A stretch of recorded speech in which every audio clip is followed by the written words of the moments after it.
హైదరాబాద్ లో చూడాల్సిన జాగాలు షాన్నే ఉన్నాయి. పాత బస్తీ పోతే చార్మినార్, సాలార్జింగ్ మ్యూజియం చూసి షాపింగ్ చేసి రావచ్చు.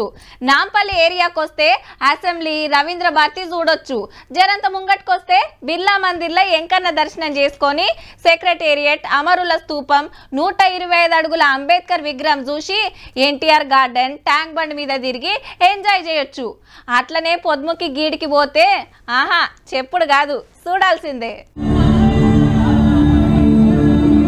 చరిత్ర పుటల్లో లిఖితమై చివరి వరకు నిలిచిపోయే కథను నేను.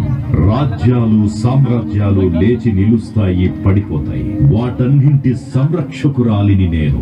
ఎట్లుంది గోల్కొండ కోట సినిమా?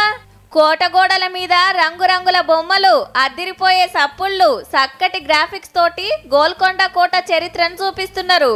కోట గురించి అందరికి తెలవాలని సెంటర్ సర్కార్ తరపున లేజర్ లైట్, సౌండ్ షో పెడితే సెంటర్ మంత్రి కిషన్ రెడ్డి, రాజ్యసభ సభ్యులు విజయేంద్ర ప్రసాద్, చిరంజీవి సార్లు చాలు చేసిండ్రు.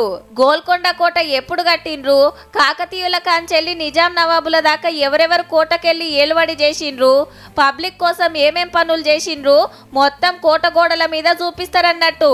అర్ధగంటల చరిత్ర చెప్తారట. కోటకు టూరిస్టులను పెంచడానికి ఈ ఉపాయం చేసిండ్రన్నట్టు. భారతదేశంలో అత్యంత హైట్ లో ఉండేటువంటి మొట్టమొదటి లేజర్ షో హైదరాబాద్ నగరంలో కేంద్ర ప్రభుత్వం ఆధ్వర్యంలో నరేంద్ర మోడీ గారి ఆదేశాలతో హైదరాబాద్ లో ప్రారంభిస్తున్నామని గత స్మృతులు గుర్తొస్తుంటాయి.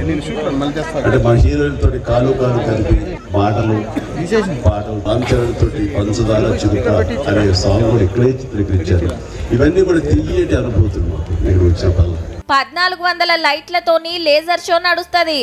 వీటికి కావాల్సిన కరెంటు కూడా గోల్కొండ కోటలో పెట్టిన ఎండ పలకలతోని సప్లై చేస్తున్నారట.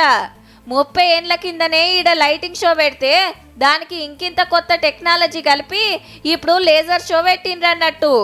దినం పొద్దుముకి 6:30కెళ్ళి రాత్రి 8:30 దాకా తెలుగు, హిందీ, ఇంగ్లీష్ 3 భాషలల్లో లేజర్ షో నడుస్తుంది. పొద్దుముకి పిల్లల్ని తీసుకొని పోయిండ్రంటే మంచిగా గోల్కొండ కోటల అందాలు చూడొచ్చు, పిల్లలకు కోట చరిత్ర చూపియొచ్చు.